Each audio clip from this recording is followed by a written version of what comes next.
Olá pessoal, vamos dar sequência aqui, né? Finalizando então nosso conteúdo de noções de embriologia, parte dessa DP especial que vocês estão cumprindo. Eu peço desculpas hoje pela minha voz, eu tive uma virose aqui, não sei se foi gripe, covid, eu fiz teste e não deu, mas tô bem afônica, tô voltando um pouquinho agora a voz. Mas vamos lá. Então, pessoal, na aula anterior, no módulozinho anterior, a gente tratou sobre espermatogênese e gametogênese, né? O que são os gametas, como eles são formados, a partir de que células eles se originam. Deixei um material para vocês estudarem. E agora a gente vai falar um pouquinho mais sobre fecundação e o processo de desenvolvimento inicial embrionário, né? Que é aquilo que prevê essa disciplina de uma forma resumida para não ficar cansativo vocês conseguirem cumprir esse pré-requisito. Bom, então como nós mencionamos lá atrás, existe, né, uma fase em que o óvulo se estaciona ainda durante o desenvolvimento embrionário até a entrada da puberdade da fêmea, de mamífero, né? Então, o ovócito, como a gente viu lá atrás, ele estaciona na fase de metáfase 1, tá? Então, uma vez que essa fêmea nasceu, cresceu e entrou em período de puberdade, se tornou púbere, o que vai acontecer, né? Que a gente viu também na reprodução, acho que muitos de vocês que estão aqui com a gente hoje. Quando o animal iniciou a puberdade, vai ocorrer a ovulação, que significa a liberação desse óvulo, desse gameta, para o encontro, liberação, né, pelo ovário, para o encontro com o espermatozoide no útero, tá? Então, na ovulação, como ela acontece? O que é preciso para que ela aconteça, né? É preciso que exista um pico de gonadotrofinas, DFSH-LH, que é o hormônio folículo estimulante e o hormônio luteinizante.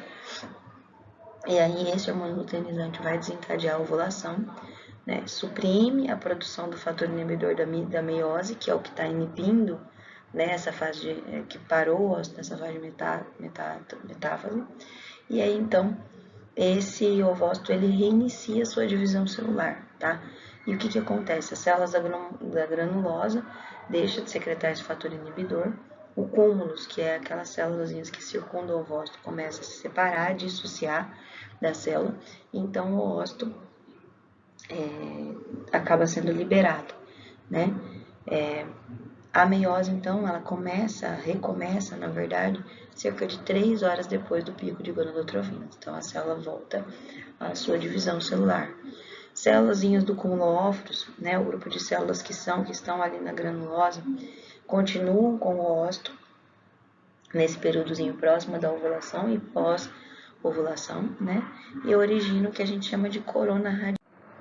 Então, aqui nessa imagem, que eu acho que a gente está repetindo, não me lembro se eu coloquei ela na aula anterior, ela evidencia justamente esse momento de fecundação, né? Que é uma vez que as células estão prontas e os animais, machos e fêmeas, estão púberes, essas células vai ser permitido, né, que essas células se encontrem. Então, a gente tem ali, ó, os espermatozoides se encontrando com o óvulo. E as células da corona radiata são essas que vocês conseguem ver aqui, mais externas nesse slide, certo?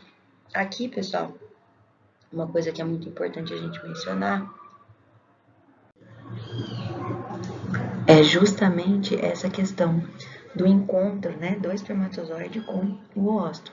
Então, como a gente viu lá atrás, uma das porções, essa porção mais apical do espermatozoide, nós chamamos de acrossoma, né, que vocês estão vendo pintadinho de vermelho aqui.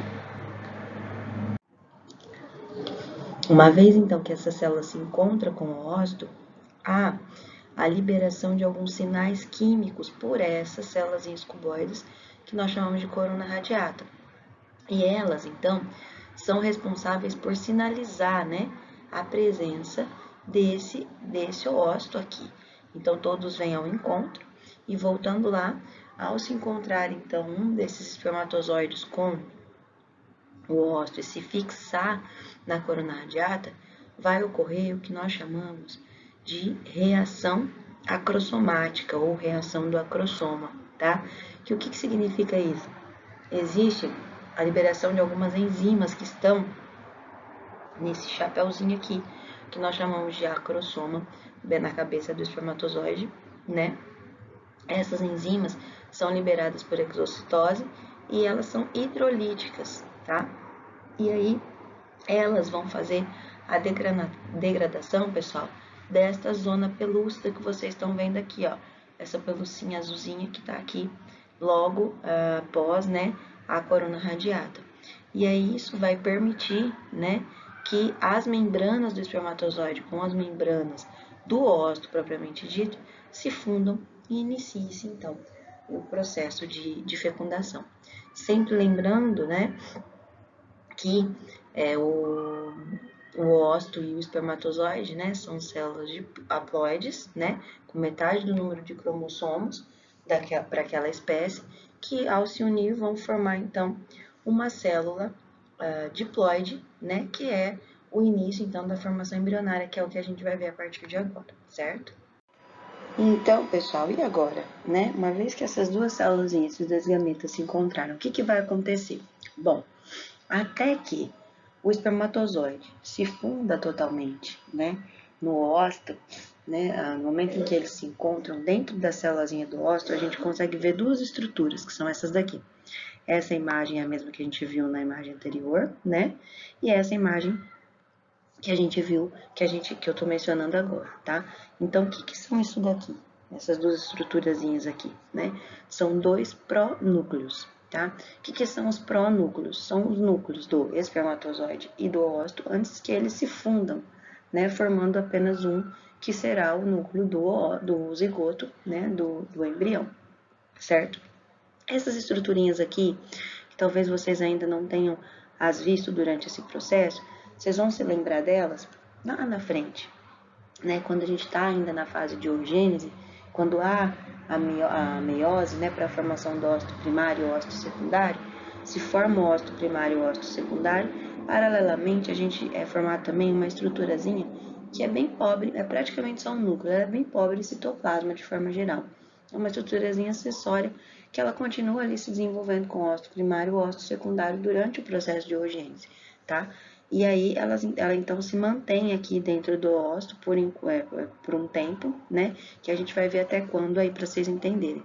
Então, pessoal, uma vez que a gente tem os dois pronúcleos e eles se fundem, como vocês estão vendo aqui nessa imagem D, a combinação genética, né? Então os cromossomos eles começam a se reorganizar dentro de uma estrutura única, que vai então originar aquilo que a gente chama de o zigoto, né, como eu mencionei para vocês lá atrás, que tem apenas um núcleo. Então, é uma estrutura que foi clivada. Então, quando a gente olha no microscópio, eu trouxe algumas imagens aqui de lupa para vocês, quando a gente olha microscopicamente essas estruturazinhas aqui, numa estrutura, né, em que não houve fecundação, que ainda estava em fase de fecundação, a gente consegue observar os dois pronúcleos ainda separados. Né? E na estrutura fecundada, a gente observa um único núcleo, então por isso a gente chama de zigoto, tá? Então quer dizer, houve clivagem, tá, pessoal? Houve junção, houve fecundação, certo? Gravem sempre essa mensagem. E aí, uma vez que houve fecundação, esses corpúsculos ou corpos polares, como vocês preferirem chamar, né? Eles vão desaparecer em função de não ter mais nenhuma função aqui, né? Ele era parte do óvulo e agora eu tenho um embrião em formação, já não tem mais a necessidade da existência deles, tá? Então, aqui, ó, a mórula, que é o primeiro estágio de desenvolvimento embrionário que a gente deve conhecer. Nesse tipo de estrutura, que é que vocês estão vendo aqui nessa imagem, ela está enfeitada ao entorno, mas a imagem se limita aqui por onde eu estou correndo esse laser. A gente não consegue determinar quantos blastômeros, né? Quantas estruturinhas de DNA a gente tem ali dentro daquela célula, tá? Quantos blastômeros eu tenho aqui. Eu não consigo fazer essa contagem. São muitos, estão sobrepostos, isso dificulta a nossa contagem, tá?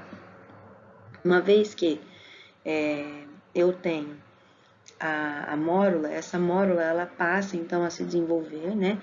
As células começam a migrar para a extremidade, né, dessa estrutura circular, formando essa cavidade que nós chamamos de blastocele. E por isso a gente chama de blasto essa estrutura. Então, todas essas células que envolvem aqui essa estrutura, nós chamamos de micrômeros, né? As menores. E as maiores, como vocês estão vendo aqui, nós chamamos de macrômeros. E essa camada mais externa, né, que organiza essa estrutura, uma estrutura única, como vocês estão vendo, nós chamamos de blastoderma. Blastocela, micrômeros menorzinhos, macrômeros maiorzinhos e a membranazinha que reveste aqui, a blastoderma. Bom, mas antes que a gente falou de uma forma macroscópica, né, de uma forma geral, a formação dos embriões, porém, existe, né, um modelo, existe um manual de classificação desses embriões de acordo com o seu grau de desenvolvimento. Esse manual, pessoal, ele foi elaborado e disponibilizado para uso pela Sociedade Internacional de Tecnologia de Embriões, a IETS. Nós temos aqui no Brasil a Sociedade Brasileira, né, que segue a mesma regulamentação, é só uma sociedade regional, tá? Nacional. Então, como é que isso é feito? Como que a gente faz essa classificação, né? Então, vamos voltar lá. O embrião, nos dias 5,5 e 6 de desenvolvimento, como vocês estão vendo aqui, ele costuma ter de 8 a 12 células. Então, a gente normalmente olha para esse embriãozinho e consegue contar, tá? Esse embriãozinho é um embrião de grau 2, tá? Então, é um blastocisto de grau 2, nós chamamos. Porque é um blastocisto, ele tem blastômeros, ainda não estão totalmente evidentes, mas a gente consegue observar esses blastômeros dentro de uma cavidadezinha circundada por uma membrana, conforme vocês estão vendo aqui, tá? Um embriãozinho, né, que já a gente não consegue definir, nós chamamos de a quantidade de blastômeros, a gente chama então de mórula. E isso, segundo a IETS, é um embrião de grau 3, certo? Então, 2, 8 a 12 células, nós conseguimos contar. Depois, uma mórula tem blastômeros incontáveis, nós chamamos de embrião de grau 3, tá? Então, a massa celular ocupa a maior parte dentro do espaço da zona pelúcida e estamos na fim da fase de celularização e da transcrição materno-zigótica. Começa, então, uma fase que nós chamamos de compactação, em que esses blastômeros vão se aproximando, até ficarem bem compactos, tá? Aí, então, passando dessa fase, nós temos a fase de mórula compacta, que é um embriãozinho que nós classificamos como de grau 4. Quais são esses embriões? São aqueles que normalmente estão entre os dias 6 e 6,5 de desenvolvimento. Quer dizer, 6,5 dias após a fecundação. A compactação é bem evidente, tá vendo? Ó, a gente quase não consegue ver os contornos entre as células, apenas uma massa realmente brilhosa, né? Então a retração do embrião em relação à zona pelúcida. O que significa isso? Ele fica muito mais retraído, menos próximo da zona pelúcida, tá? Essa estruturazinha que eu estou circundando aqui. Então, há um aumento desse saco perivitelínico, como vocês conseguem visualizar aqui, ó. Tem mais espaço, tá? E aí, então, a gente tem também nesse período a formação de junções de adesão dessas célulazinhas, tá? Então, elas começam a se realmente pregar através de um processo de adesão, tá? Então, inicia-se a formação do que nós chamamos de blastocele, tá? O que é a blastocele, pessoal? É essa estruturazinha que a gente começa a ver clarear aqui, ó. Todo mundo consegue enxergar, ficando mais claro aqui dentro desse enrolo de células, ó. A gente consegue ver uma clareação, um clareamento aqui, né, no meio dessas célulazinhas que nós chamamos de blastocele, tá? Então, aqui eu tenho um blastocisto inicial e esse embriãozinho recebe do IETS a classificação de grau 5. Esse embrião já está lá no seu dia 6,5, 7 de desenvolvimento. E os blastômeros vão criando esse gradiente osmótico aqui.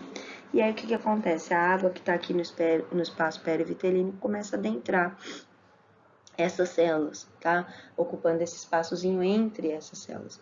E por isso vai se formar essa cavidade que nós chamamos de blastocele.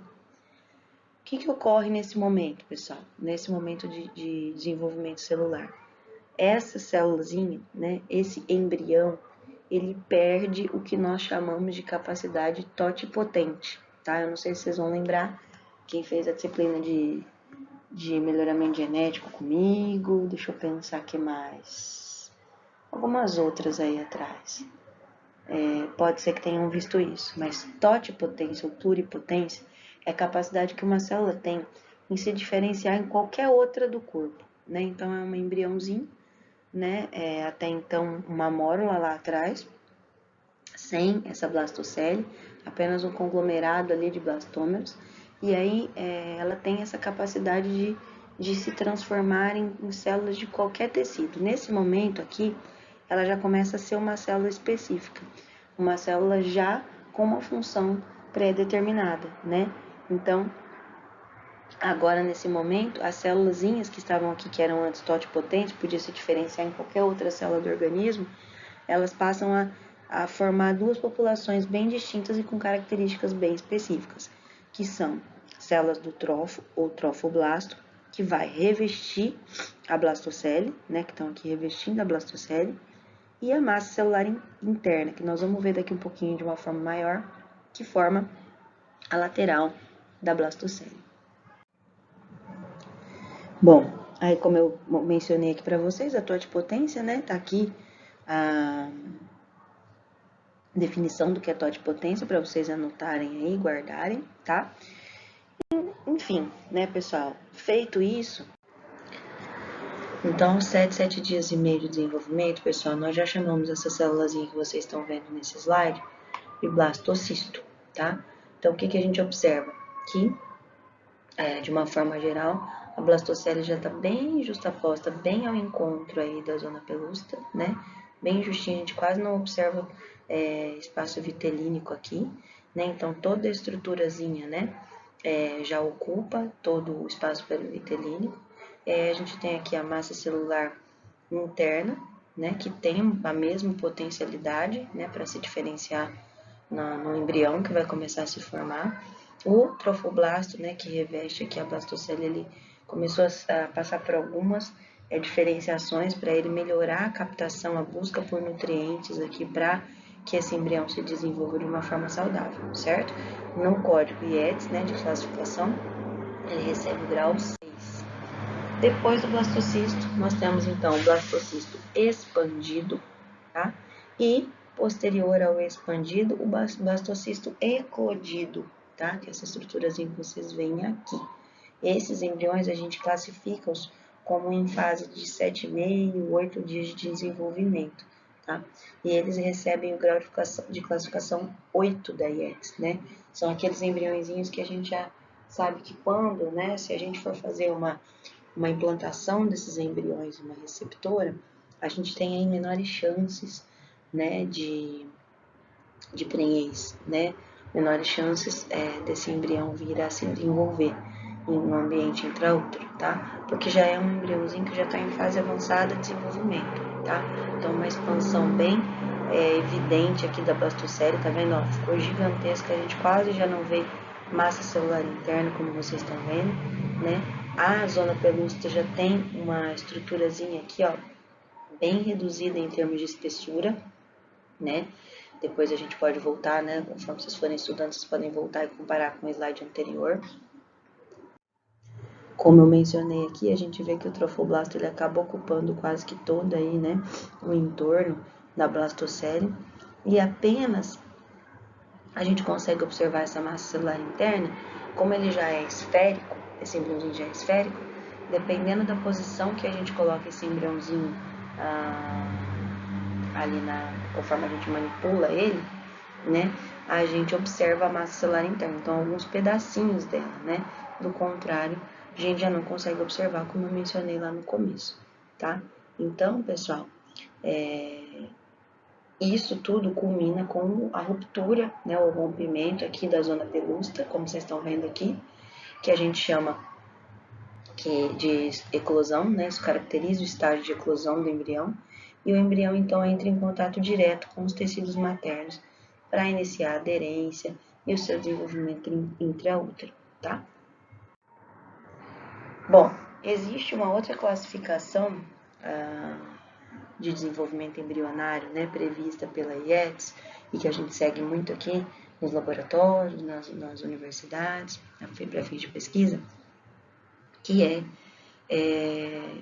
a classificação de acordo com a qualidade morfológica, tá? Então, eu até uso essa menção aqui quando eu faço as aulas de reprodução, porque é um resumo daquilo que a gente vê na aula de produção in vitro de embriões, tá? Mas aí, pessoal, olha lá. Existe, então, essa classificação que vocês estão vendo aqui. Aqueles mesmos embriõezinhos quanto à fase de desenvolvimento, né? Em que a gente tem mórula, blastocisto, inicial, blastocisto, enfim, né? Todos as células que a gente viu lá atrás com os nomes. Aqui é com relação a grau de qualidade. Então, por exemplo, aqui, ó, esses embriõezinhos, tá? São embriões que têm uma característica, estruturação perfeita, que a gente chama, tá? Não existe defeito morfológico e a gente vê pouquíssimas ou nenhuma extrusão celular, né? Que são células saindo aqui dessa estrutura principal. Então, aqui eu tenho um embrião, uma mórula, e aqui eu já tenho um blastocisto, tá? São embriões em graus de desenvolvimento diferentes, porém com o mesmo grau de qualidade, que a gente chama de excelente ou grau 1, tá? Aqui, embriõezinhos de qualidade boa, né? São aqueles que a gente vê uma ou poucas, né, célulazinhas em extrusão ou discretas alterações de cor.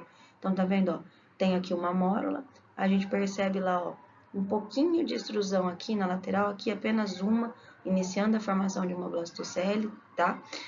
De uma blastocele, né? Então, aqui já querendo sendo um blastocistozinho inicial, né? E aí a gente vê essas pequenazinhas extrusões. Tudo bem, não tem problema, tá?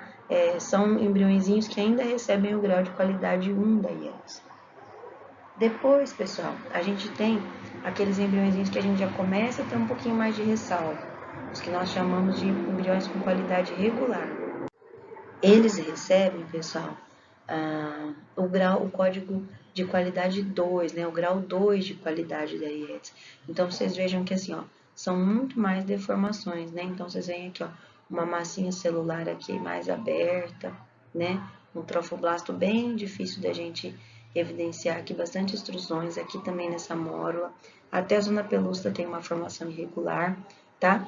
Depois a gente tem os que a gente chama de embriões de qualidade pobre, que recebem o grau 3 da IELTS, que a gente está vendo aqui, ó, uma mórulazinha, tá vendo? Bem irregular, aqui nesse blastocisto, começando a perder um pouquinho de cor e querendo formar uma blastocele, mas ó, com células que estão até saindo pela zona pelúcida, tá? Então, esses embriõezinhos aqui a gente já tem algumas ressalvas em, por exemplo, indicar para uma transferência, para uma vitrificação, para uma congelação, para um uso posterior, tá? Podem ser embriões que não somente vão ocasionar falha na concepção, tá? Como também podem ser embriõezinhos que podem gerar animaizinhos com má formação, enfim, e mesmo que a gente consiga atingir a concepção, isso pode culminar num abortamento, né, numa perda embrionária precoce, enfim, tá? Aqui, embriõezinhos degenerados recebem o grau de classificação 4 do IELTS, então a gente vê aqui, ó, extremamente, né, em inconformidade com o que a gente vê aqui. O ideal é que a gente sempre tenha uma tabelinha dessa em mão, sempre que a gente for trabalhar, para que a gente consiga ter esse grau de comparação, né? Até que os nossos olhos estejam de fato treinados para fazer isso sem esse apoio. Mas olha lá, ó, totalmente sem aderência, sem junção, essas células aqui bem abertas, isso é uma mórula, tá? E aqui também, ó, então sem uma estruturação devida, tá? Então tem comprometimentos bem significativos, né, de massa celular definitivos, então blastomas de tamanhos variados, irregulares, então apresenta sinais de degeneração celular, picnose, né, fragmentação, alteração de cor também, tem regiões bem mais escuras do que deveria, tá? E aqui são os óstozinhos que nós chamamos de óstos não fecundados, tá? E isso, como que a gente observa, pessoal? Bom, em primeiro lugar, né, a gente não tem blastômeros, tá vendo? A gente tem um núcleozinho ali, né? Então o ósito não tem sinal de clivagem, não tem junção celular, não tem esses blastômeros como a gente estava vendo aqui. É um ósito. Então, única e simplesmente um ósito. Não apresenta essa zona pelúcida como a gente está vendo aqui, tá vendo? Ó? Então, é um embriãozinho sem fecundação. Bom, ocorreu então, né, a formação desse blastocisto. Uma vez que esse embrião, que esse blastocisto ele vai eclodir, isso tem que acontecer dentro, já lá em ambiente intrauterino, esse embriãozinho se segue, adere, né, ao útero, adere à estrutura materna ali, né, as membranas maternas, e aí inicia-se um processo que nós chamamos de gastrulação, tá? O que é a gastrulação? Então, é um processo que envolve a invaginação nos tecidos do embrião, formando folhetos embrionários. Então, pessoal, nesse processo, nesse momento, formam-se os chamados folhetos embrionários, né? Que são tão famosos que vocês já devem ter com certeza ouvido falar, né? Então, o que começa a acontecer, ó? Começa a invaginar as células, né? Então, eu tenho aqui aquela antes chamada blastocele, né? Que vocês estão vendo aqui. E aí, começa a invaginar, né?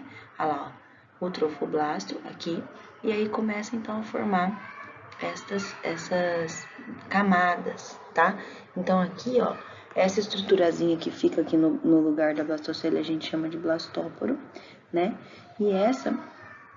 Aliás, né, essa camadinha que fecha essa estrutura, né, a gástrula, que a gente chama de blastóporo. E aqui, agora, né, essa cavidade que passa a ser formada aqui, a gente chama de arquântero, tá? E aí, então, no arquântero, lá, revestidinho pelo blastófero, a gente percebe, né, a invaginação daquele antes trofoblasto aqui. E entre nessas duas camadas de células que vocês estão vendo aqui, a gente tem restos do que antes era a blastocele, tá? Aí, pessoal, olha só, começa a originação, né, daquilo que vai formar os órgãos e demais tecidos, né, órgãos e tecidos do corpo desse indivíduo, né? Então, a gente tem aqui, nessa camada mais externa, o que nós responsabilizamos, né, o que nós chamamos, desculpe, de ectoderma, né? O blastópero, como vocês estão vendo aqui, então, isso numa dimensão um pouquinho diferente, tá? E aqui embaixo, né, essa parte mais interna que vocês estão vendo aqui, nós chamamos de mesoderma, tá? Então, aqui, ó, essa camadinha mais externa, gravando, ectoderma, camada mais interna, mesendoderme, tá? Que o que significa isso? Camada mais interna, mesendoderme, camada mais externa, ectoderme. Vamos sempre gravar, né? Na gástrula, a gente tem duas camadas de células em função de uma invaginação celular, a mais externa ectoderme, a mais interna mesendoderme, tá? Então, vamos lá. Ao final, né, do desenvolvimento dessa gástrula, o que a gente observa? Então, de novo aqui, né, agora em desenho, sem ser em formato original, a gente observa três estruturazinhas, tá? Então, o ectoderma, parte externa, que a gente já tinha visto, esse espaçozinho que é aquele resíduo de blástula, né, de blastocele que a gente tinha lá atrás, nós passamos a chamar de mesoderma, e a interna aqui, endoderma, tá, pessoal? Então, num animal triploblástico, né, em um animal que a gente costuma trabalhar, isso daqui é uma gástrula, tá? Já o embrião em fase de gástrula do seu desenvolvimento, que possui três folhetos, que são conhecidos como folhetos embrionários, o ectoderma, mesoderma e endoderma, pela indicação da seta que vocês podem ver aí, tá? Uma vez que isso aconteceu, pessoal, qual que seria a próxima etapa, né, pós-gastrulação? A etapa de neurulação. O que é neurulação? O momento em que a gente vai começar a ver se desenvolver nesse embriãozinho aquilo que a gente chama de tubo neural, além do notocorda e do celoma, tá? Então, aqui pra gente entender, pra gente visualizar bem, tá? O que nós observamos? Então, aqui é um recorte desse embriãozinho, tá? Aqui um embriãozinho, aqui um corte sagital que a gente pode ver. Então, aqui a placa neural que fica nesse interior aqui do arquêntero, né? Arquântero, que a gente viu lá atrás, né? Então, aqui foi feito um corte transversal, e aí esse corte transversal tá aberto pra gente aqui, tá? Então, aqui, plaquinha neural, o arquântero, né, nos dois aqui que vocês podem observar. E aí, o que mais que a gente percebe? Né? Então, aqui de novo, o mesoderma, tá? Informação, o ectoderma, a parte mais externa, e o endoderma, esse laranjadinho. Ectoderma amarelinho, mesoderma roxinho, endoderma alaranjado, tá? E aí a gente tem então ali, ó, aquela regiãozinha, né, de ectoderma superior próximo à placa neural, ela começa a formar um círculozinho, como vocês estão vendo aqui, tá? E esse círculozinho é o que será o futuro tubo neural, né? Com a formação desse círculozinho, também começa a se reestruturar o mesoderma e o endoderma que estava ali, tá? Então, ali eu tenho o meu ectoderma num novo formato, um túbulozinho que começou a se formar por células que se diferenciaram ali do ectoderma aqui, né? O túbulozinho neural, tá?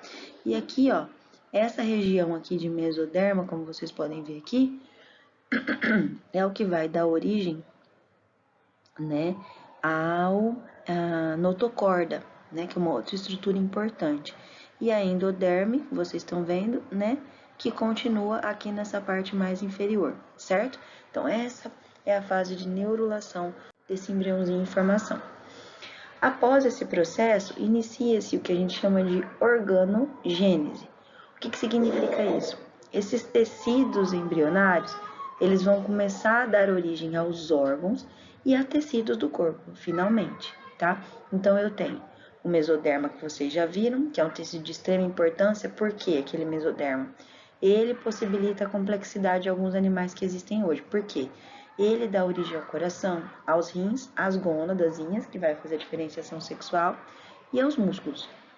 O celoma, né, que é aquela cavidadezinha de líquido, possibilita transporte de gases, nutrientes e excretas, certo? Então, aqui, pra gente lembrar, né, de novo, é aquela mesma estrutura que a gente viu lá atrás, né, na fase de neurulação, só que agora em forma de desenho. Então, o tubo neural, tá, que veio aqui, se originou da diferenciação dessas célulazinhas da ectoderma, como vocês se lembram, que a gente viu lá atrás. Aquela regiãozinha aqui, né, essa rosa mais pink, que era a regiãozinha de mesoderma, né, em que a gente notou, que a gente observou lá atrás, que daria origem à notocorda, que fica logo abaixo do tubo neural, tá?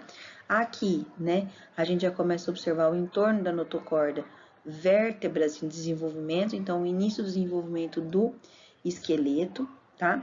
Aqui, a musculatura, né, esses dois cortes aqui, ó, que vocês conseguem ver aqui no meu laser, são já início de desenvolvimento de musculatura esquelética, tá? Daqui, né, essa estruturazinha aqui, que a gente chama... Desculpa, pessoal, que tá aqui também nessa região de mesoderma. Essas invaginações aqui próximos, né, endoderme, dando origem, né, não é endoderme, na verdade, dando origem aos rins e gônadas, como vocês podem ver. E aí, então, os subsequentes desenvolvimentos, né? Essa ectoderme superficial vai originar epiderme e anexos de queratina, como, por exemplo, o esmalte dos dentes. A ectoderme neural, né, que tá essa daqui, que envolve o tubo neural, que a gente sabe que veio da ectoderme. Origina o encéfalo, vocês lembram lá da fisiologia, da anatomia, enfim, a medula espinhal e os nervos. E aí toda essa estruturazinha que a gente mencionou aqui embaixo, né, que fazia parte do mesoderma, né, dando origem a essas estruturas que a gente falou, as vértebras, musculatura esquelética, rins, gônada, tá?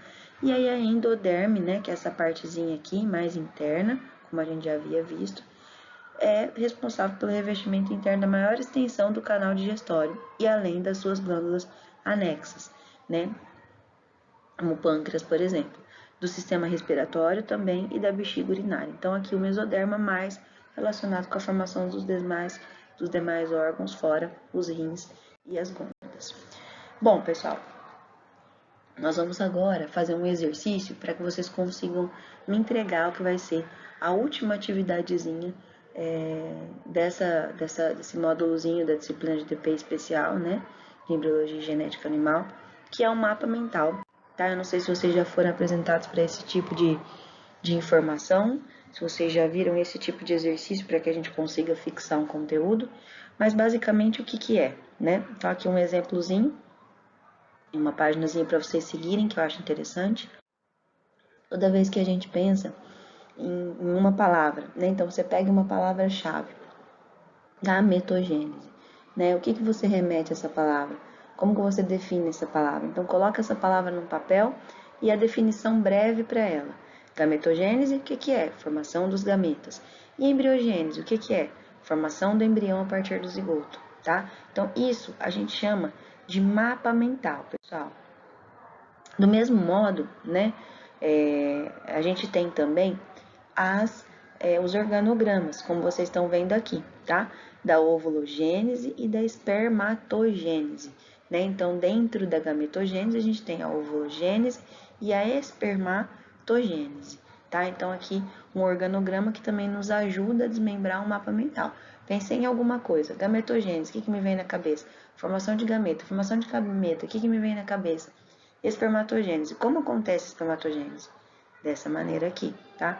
Isso é o tipo de informação, pessoal, que eu preciso, né? Nós precisamos que vocês tenham sempre frescas, né? Sempre transparentes aí na cabecinha de vocês, né? Bem claras. Então, em função disso, é muito importante a gente olhar para isso daqui para tentar fixar e entender, compreender o processo, porque decorar é algo que, num tempo até curto, a gente já não consegue mais atender aquilo que a gente decorou, né? Então, é importante que a gente entenda o processo, tá? E aí, pessoal, aqui, ó, numa outra, né, um outro exemplo, como vocês conseguem ver aqui, o que seria a embriogênese, né? Então, fecundação, o zigoto, 2 células, 4 células, né? 6, 8 células aqui, e aí a mórula que a gente já não consegue mais contar o número de células. Então, embriãozinho de 2, de 4, de 8 e mórula, tá? Depois, o que eu tenho? A gastrulação, neurulação e a formação, né, uma vez, na verdade aqui, mórula, blástula, desculpa, né, a gástrula e por último, a gastrulação que a gente não fez aqui, tá? Bom, pessoal, o que a gente vou pedir para vocês, né, eu vou passar junto com essa aula uma atividadezinha, tá? Para que vocês desenvolvam, para que vocês fixem esse conteúdo que a gente abordou nesses 2 módulos de aula bem curtinhos aí, tá? Que o objetivo é que vocês levem dessa disciplina pelo menos uma informação-chave ou 2 informações-chaves, que são essas, né? No que diz respeito à gametogênese, à embriogênese e as nomenclaturas básicas de cada uma delas, certo? Muito obrigada, até uma próxima, bom trabalho e bons estudos para vocês.